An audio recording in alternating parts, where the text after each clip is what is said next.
मैं पंकज चौधरी ईश्वर की शपथ लेता हूं कि मैं विधि द्वारा स्थापित भारत के संविधान के प्रति सच्ची श्रद्धा और निष्ठा रखूंगा।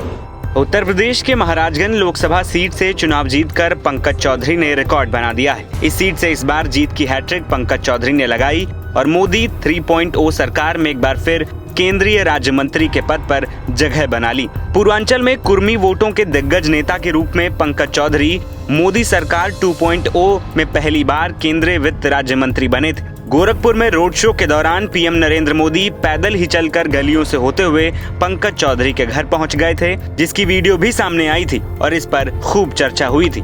1991 में पहली बार पंकज चौधरी ने महाराजगंज लोकसभा से चुनाव जीता था। जिले की राजनीति में काफी मजबूत पकड़ रखने वाले पंकज चौधरी पिछले सालों में यूपी में कुर्मी बिरादरी के बड़े नेता के रूप में उभर कर सामने आए हैं। केंद्रीय वित्त राज्य मंत्री पंकज चौधरी का सियासी छवि जिले में शालीन नेता की है। कुर्मी बिरादरी के साथ साथ अन्य बिरादरी में भी इनकी पहचान काफी सक्रिय और कुशल नेता के रूप में मानी जाती है। गोरखपुर घंटाघर के हरिवंश गली शेखपुर के रहने वाले पंकज चौधरी ने गोरखपुर विश्वविद्यालय से स्नातक की पढ़ाई पूरी की है। उसके बाद 1989 में राजनीतिक सफर की शुरुआत की और 1989 से 91 में नगर निगम गोरखपुर में पार्षद रहे। 1989 में गोरखपुर जिले से अलग होकर महाराजगंज लोकसभा सीट बनी। पहले कार्यकाल में 1991 में 10वीं लोकसभा के लिए पंकज चौधरी पहली बार ही इस सीट से सांसद चुने गए। 1998 में 12वीं लोकसभा के लिए फिर से निर्वाचित हुए। उसके बाद 2004 में 14वीं लोकसभा के लिए एक बार फिर पंकज चौधरी निर्वाचित हुए। 2014 में एक बार फिर 16वीं लोकसभा चुनाव में पंकज चौधरी निर्वाचित हुए।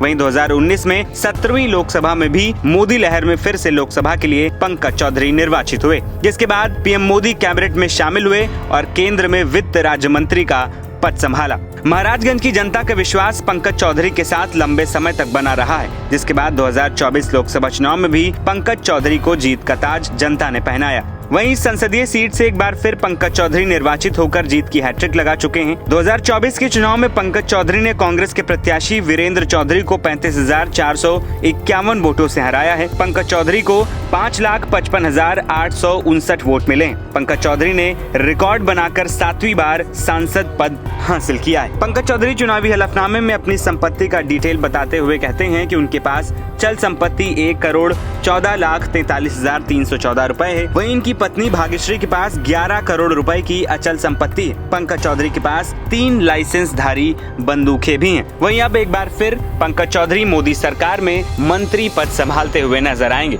NBT ऑनलाइन की रिपोर्ट।